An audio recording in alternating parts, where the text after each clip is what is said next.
Well, good afternoon. Delighted to be here with you. My name is Naomi Weir. I'm Director of Innovation and Technology at the CBI, the UK's voice for business.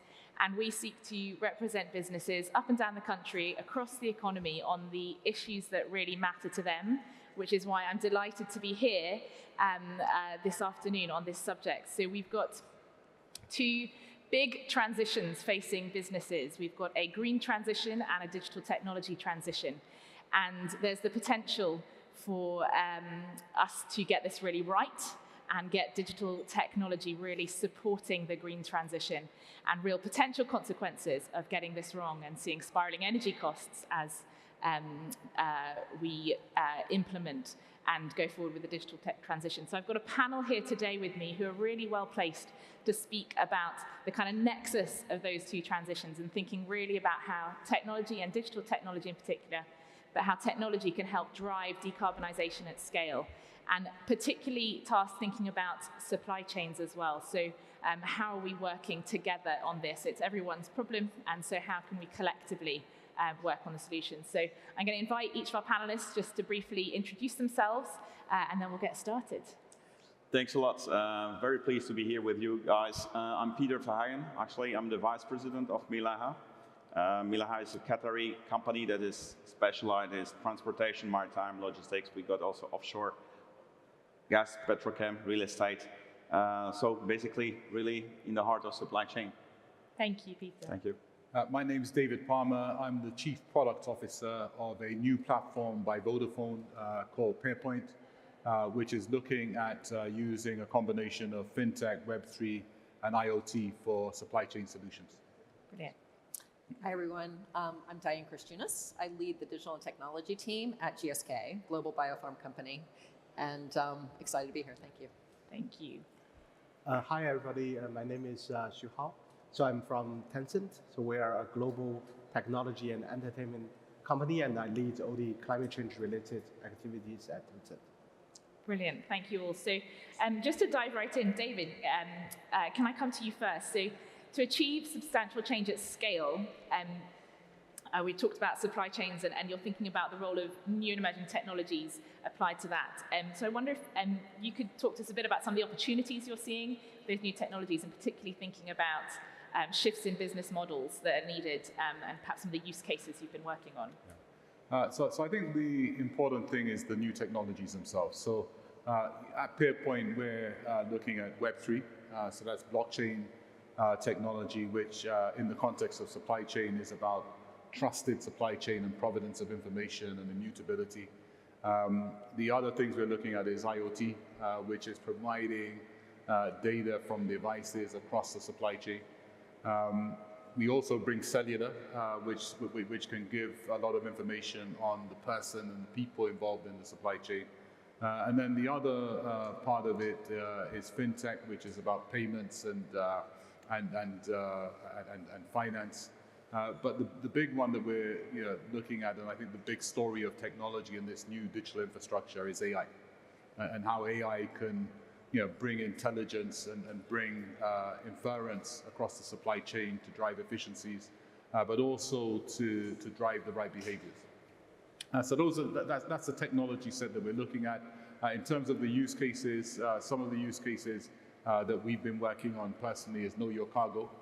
So this is essentially where you can have a digital identity for the transporting vehicles, but also for the containers and the goods in the containers, providing immutable information on the state of those goods, the origin, but also where they've been and the handovers throughout it. So that's something we've worked on. Another one that is more relevant for carbonization and efficiency is really on the spare capacity in supply chains. So this is where you're essentially using sensors in containers or vehicles to identify, with an AI algorithm, to identify spare capacity real time that can then be utilized. So essentially, that is trying to make sure that with the supply chain infrastructure you have in a city like London or a country or a continent, when you multiply it out, that you're maximizing that. What we found in our studies is that in some cases you have supply chain vehicles and containers going one direction full and going in the other direction empty. So this was really aiming at trying to bring efficiencies in that site.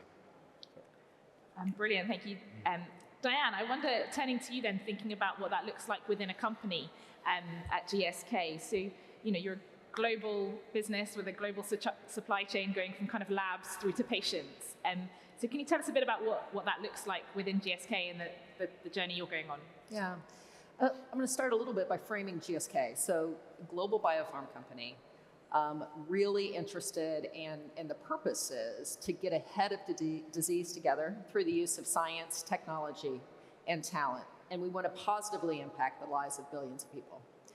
And then to go along with that, we have an internal culture that we all commit to, which is to be ambitious for patients, to be accountable for impact, and to do the right thing. And so when you think about climate and sustainability with that lens, we're focused on sustainability to make sure that we're doing the right thing, but we're also focused on it to make sure that we're positively impacting the lives of people around the world, right? And that's part of our overall purpose and ambition and culture within the company. So when we break it down to sustainability goals, we have ambitious goals for 2030 and 2045 to be carbon neutral and nature positive over the time. And then when you think about starting with the supply chain in GSK, we have 37 manufacturing plants around the world. We have an equivalent number of large partners that we work with. And we produce 500 million doses of vaccines and 1.8 billion doses of medicines every year, right? So we're reaching patients all around the world. And the technology aspect then comes in and is really at the heart of everything that we're trying to do from a manufacturing perspective. And it is impacting our goals from a patient and for performance and for sustainability kind of at the same time, right? And so examples of things that we're doing include really making sure that our manufacturing processes are right the first time. And so there was a session earlier today on digital twins. That's a good example of us just understanding our processes so well that we're making sure that we get it right first time, and we're increasing the yield on our batches so we can reduce the amount of manufacturing that we need to do, but still impact the same number of patients. We have examples of using paperless operations to be able to support batch release so we can go into and patient leaflets. Also have examples around how we make logistics decisions and those kinds of things, and everything really is enabled through the use of technology. And our sustainability goal, I guess the other thing I want to mention is it's not just us within GSK, but we think end to end and holistically. So we're making sure that we're tracking and managing our impact on the environment, not just through what we develop and what we ship to patients, but also what our patients are using. And also all of our partners within the game. And so one of the things I know that as we increase the use of technology, there's always a consideration on, well, what about technology's impact on the environment? And so we are aware of that, and we're also taking into consideration our technology partners and making sure that they've got a good sustainability program as well. So that's kind of the high level, I guess I would say, of how we're thinking about it and addressing it at GSK. Brilliant, thank you, Diane. And we'll come next to Peter. You mentioned there thinking about moving things around the planet, and we've heard a bit already about thinking about tracking capacity and thinking about optimizing things within supply chain. So Peter, I wonder if I can come to you thinking about shipping. So obviously it's a critical sector for global supply chains and huge decarbonisation potential, if I can put it that way. And so can you tell us a bit about what you're thinking in this space and how you're developing technologies to improve your carbon footprint as a business? Yeah, that's a valid remark. Actually, Milaha, so we are a Qatari company that was established in 1957, first ever Qatari established company. We are really, I would say, engaged in the shipping industry. We also shareholder of Nakilat, that is the biggest transporter of LNG today. They have 70 vessels, 12% of worldwide capacity. So in terms of container shipping, which is my division, we are working right away to decarbonate in a way that we are working clearly on some study or design of vessel that will be able to be propulsed, have full electric propulsion. So that will help for Qatar. What we are looking at is transporting from from the south to Doha, I would say Hamad port, full electric. So in a way, already today we are doing this with traditional vessel, but we are approximately transferring 200,000 truckloads per year already from the road. So our responsibility towards the sustainability is already there, but we want to do much more. We want to be carbon zero neutral by having this plan. Now, other shipping division in Milaha is trying also, thanks to the help of QRDI, and which is the Qatar Research and Development Innovation Council, also with the Qatar Investment Authority. We are trying to develop also some kind of harbor crafts that we are using in the port for pilots that will be also fully electric.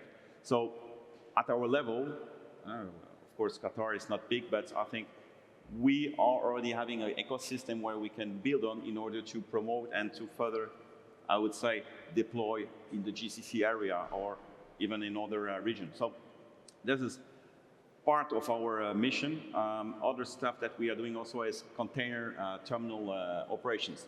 So we are having also, of course, part of the shareholding in Hamad port. We have also in Holland or in Turkey. And we are using also this kind of, I would say, traditional fuel propulsed, I would say, engines inside the terminal that are completely converted into electric now. So in order to reduce the CO2 emission, etc. As you know, the shipping activity today is representing, I would say, 2 or 3% of the global CO2 emission on the planet, or greenhouse gases. It would appear not so much, but actually it's just huge. It's more, it's almost 800 million tons per year. What we are trying to see, of course, IMO, the International Maritime Organization, is setting the rules. So as you know, you have heard about this, but 2030, we are aiming at 40% reduction, 2050 to be net zero carbon neutral. That's, of course, we are aiming for this.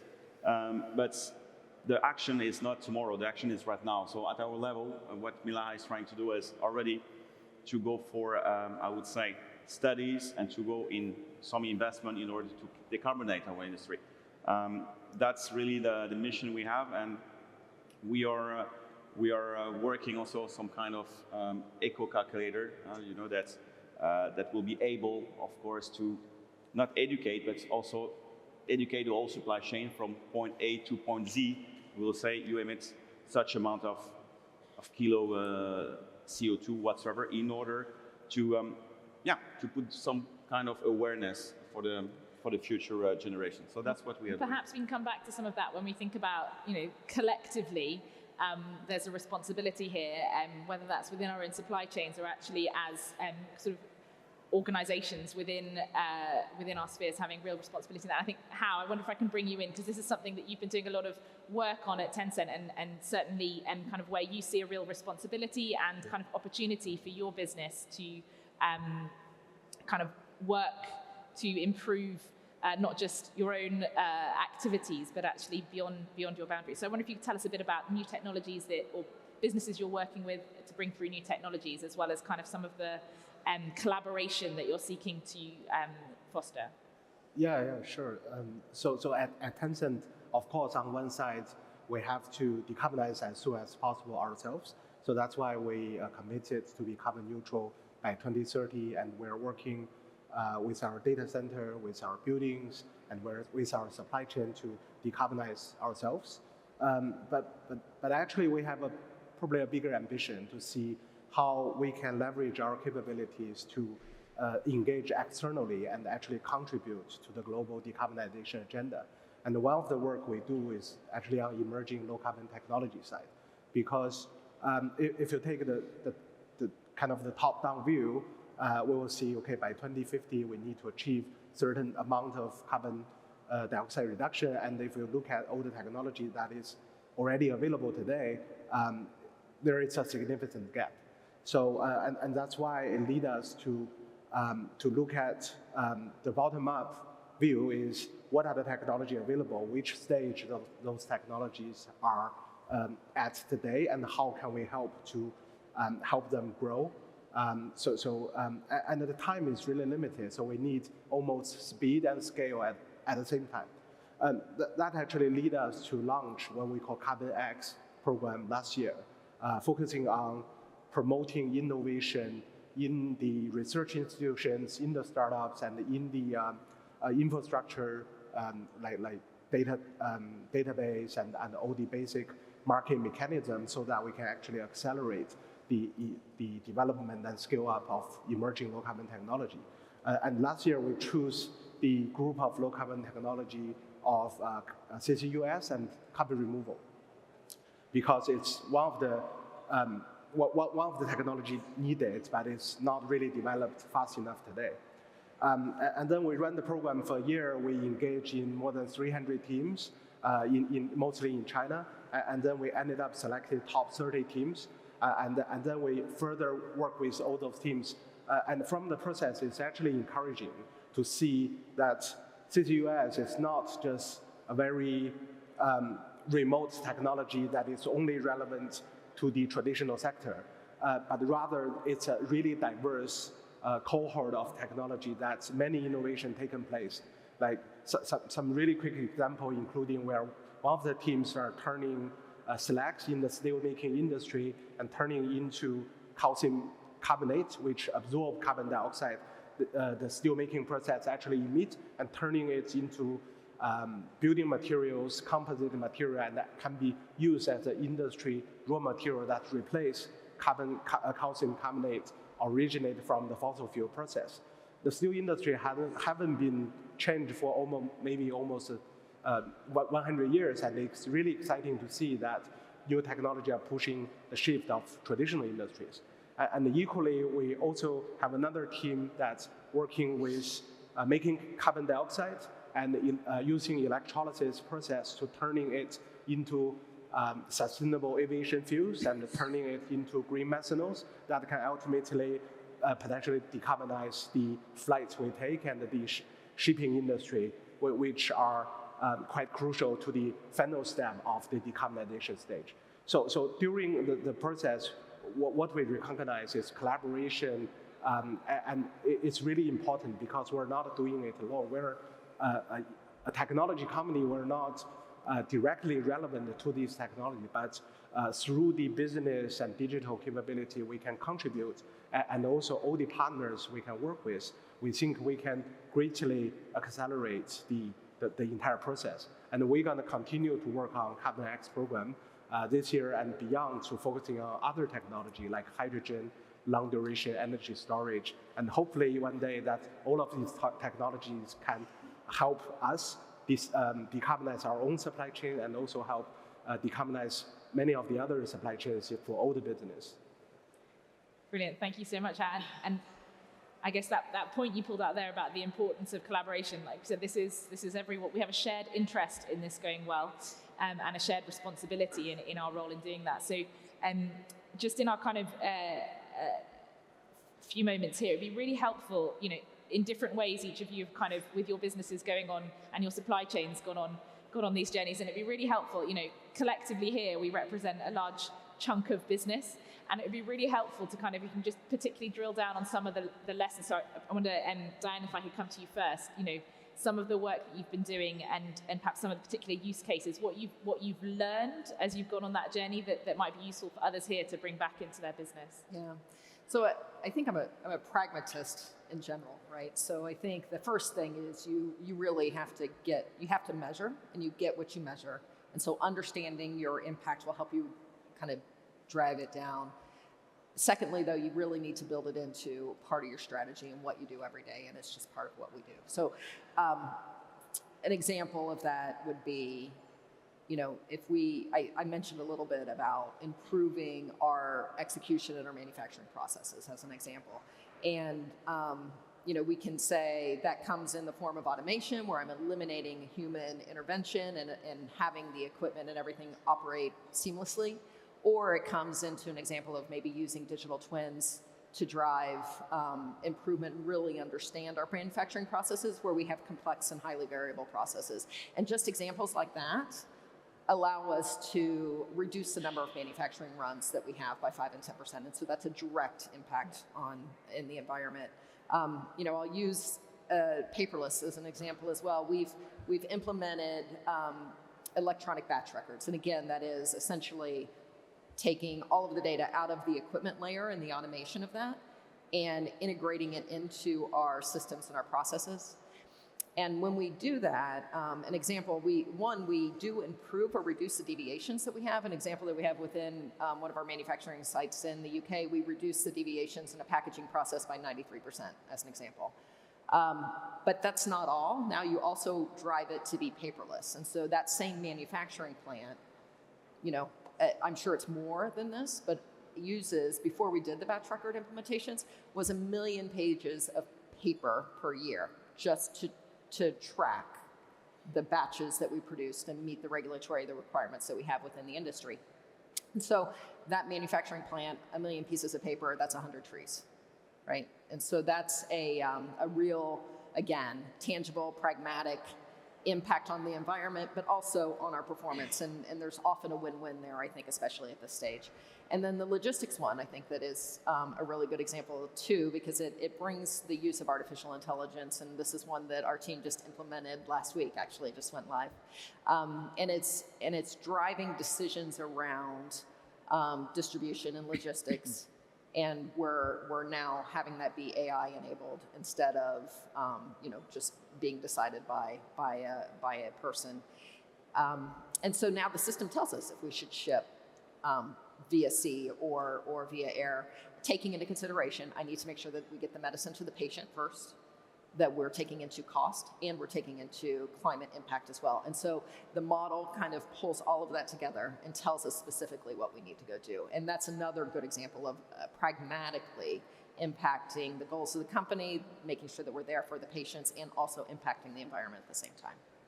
Thank you. And that's where technology enables you to scale that, because you don't need to have the expertise distributed to make those decisions. You've got the model. Brilliant. And David, I wonder if I can come to you on that as well. So same question, I guess, lessons learned from the work that you've been doing in this space that others could take into their business. Vodafone, 165 million connected IoT devices across supply chains and industry, 400 million handsets across the world. At Peerpoint, we've enabled those devices to transact, to be part of a trusted supply chain, and also to have the capability for wallets and identity of cargo and people. Those capabilities are important because for supply chain to really work in decarbonization and driving the right behaviors, it needs to be a business. Right, and the ability to transact carbon tokens in the future, the ability to be rewarded for good behavior is how our economy works, right? And those are the foundations that we're enabling. I think in terms of the lessons, I agree with Diane. I think it starts with just simple efficiencies, right? So fleet spare capacity, just driving efficiencies and reducing documentation and paper is the first step. But I think for this really to work, we have to take into account what's happening. We're in one of the most technology innovative time periods that there has been in a long, long time. AI, Web3, fintech, I mean, you just name it, right?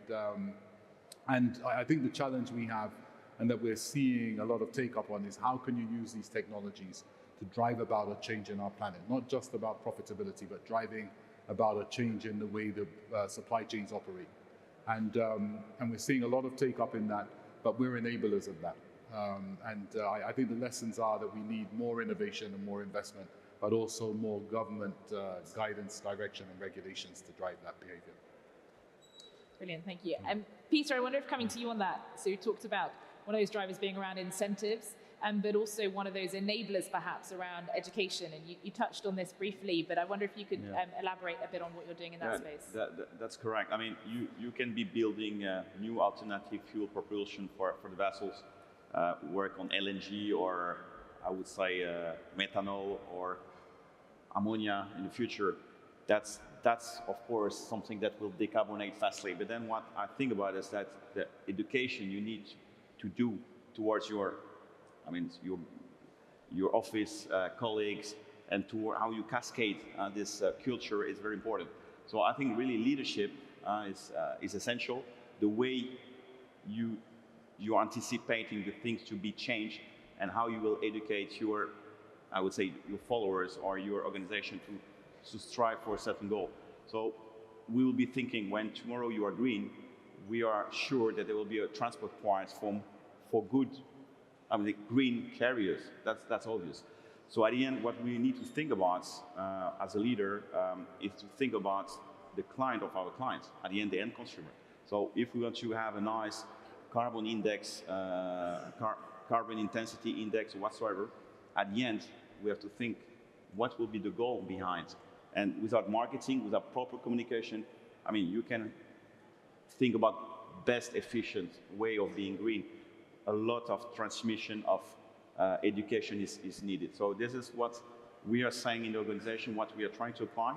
Innovation is a huge pillar, so that's why we're happy that our QRDI is also with us in order to push all these supply chain players. We, as in Qatar, of course, it's a laboratory. So our exercise today, I was talking about the eco calculator, is to give also responsibility to the supply chain actors from A to Z, and they know exactly how much they will emit.